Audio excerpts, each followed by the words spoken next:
안녕하세요. 음성음악학자 보이스 큐레이터 클라라 쌤입니다. 네이버 공식 카페 음악의 열정에서도 함께 하실 수 있습니다. 이 시간에는 여야 대선 후보 부인이시죠. 김혜경, 김건희 이 두 분 중에 어떤 분이 보다 더 영부인의 이미지에 맞는 음성의 목소리를 지니고 있는지, 그리고 차후의 개선 방향은 어떤 점이 있는지에 대해서 설명하도록 하겠습니다. 어릴 때부터 그렇게 생각한 거를 지금 나이가 여기까지 올 때까지 지켜온 당신 내가 존경해요. 너 때문인 줄 알아라? 우선 이재명 후보의 부인 김혜경 씨의 음성과 스피치 유형 그리고 음색에 대해서 설명해 드리도록 하겠습니다. 김혜경 씨의 음성을 보면요, 비브라토가 매우 고르게 형성되고 있고요. 이분이 비강이 매우 발달되어 있어서 소리 울림 위치나 소리 톤도 제법 좋은 위치에서 형성되고 있습니다. 사진에서 보시다시피 이 눈썹에서부터 윗입술까지 역삼각형으로 봤을 때 이분이 비강이 매우 발달되어 있다. 광대 부분 쪽에서 소리 울림이 잘 만들어지고 있다라고 보여지고 있습니다. 이분의 스피치 특성은 밖으로 소리를 다 내보내고 다소 소리에서 그 음성의 각이 좀 보이는데요. 이런 경우 같은 경우에는 외형적이면서 남에게 인정받기를 좋아하거나 자아가 매우 강해서 리더십을 보여주는 유형이라고 보여지겠습니다. 앞에 그 영상에서 여러분들 화면상에서도 보셨겠지만 이분이 말씀을 하실 때 눈동자를 매우 많이 굴리시는 모습이 보이거든요. 물론 매번 그렇지는 않겠지만 아마 카메라 앞에 섰을 때, 누구 앞에서 이야기를 했을 때 이게 좀 보여지는 모습이라고 보이는데요.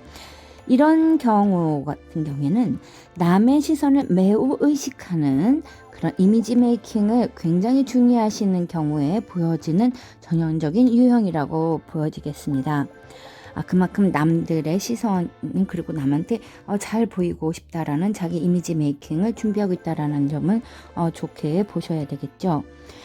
이분에게 제가 한 가지 음성과 그리고 스피치 부분에서 개선해야 될 방향을 제시를 하나 해드리고 싶은데요.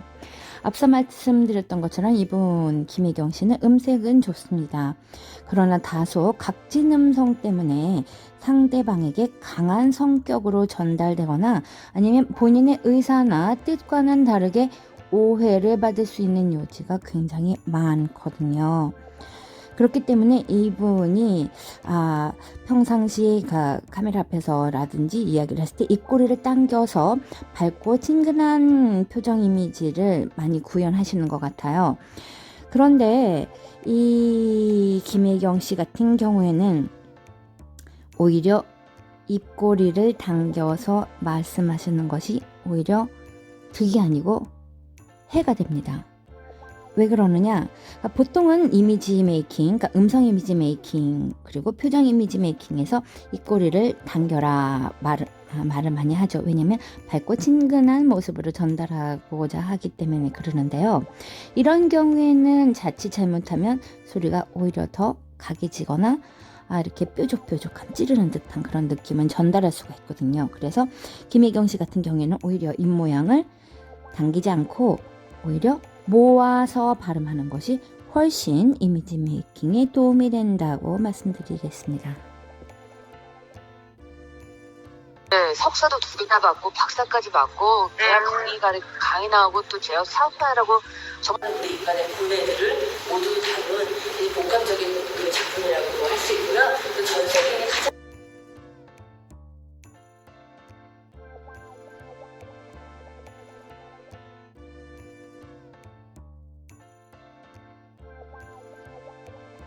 이번에는 윤석열 후보의 부인 김건희 씨의 음성과 스피치 유형에 대해서 설명해 드리도록 하겠습니다.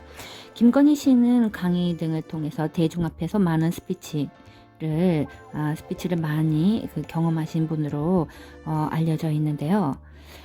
사진상으로만 봤을 때 이분은 비강이 굉장히 많이 발달되어 있습니다. 코 높이라든지 광대라든지 이런 모습을 보면 전형적으로 음색이 톤이 높고 맑은 소리를 가지고 있는 사람일 것이라고 사진으로 보여지는데, 막상 제가 영상에서 들었을 때는 보여주는 이미지와 들려지는 이미지가 굉장히 좀 다르다라는 느낌이 들었습니다. 보통은 이미지 메이킹에서 보여주는 이미지, 그러니까 외형적이죠. 외모에서 보여주는 이미지도 중요하지만 음성적인 이미지도 굉장히 중요하거든요. 근데 음성과 보여주는 이미지 두 가지를 합쳤을 때 느낌이 비슷하다, 서로 잘 어우러진다 했을 때 호감도가 매우 상승합니다. 근데 이것이 잘 맞지 않다, 언밸런스다 했을 경우에는 호감도가 살짝 떨어지는 것도 사실입니다. 네, 김건희 씨 같은 경우에는 평상시 말씀하시는 그 음성, 그 앞에서 강의하는 모습과 인터뷰 내용으로 봤을 때는 이 목소리가 맑은 스타일은 아니세요. 약간 처음에 소리가 좀 어둡다라는 느낌이 드는데요. 그럼에도 불구하고 이분이 말씀을 하실 때 거침이 없어요. 이렇게 안으로 담거나, 그러니까 외향적으로 봤을 때는 굉장히 여성적이고 여리여리하고 굉장히 소극적일 것이라고 느껴지는데, 이 말씀하시는 거로 봐서는 굉장히 외향적입니다. 오히려 김혜경 씨, 앞에서 설명했던 김혜경 씨보다도 훨씬 더 외향적으로 밖으로 내보내는 스피치를 구사하고 있다라고 보여지고요. 이분 같은 경우에는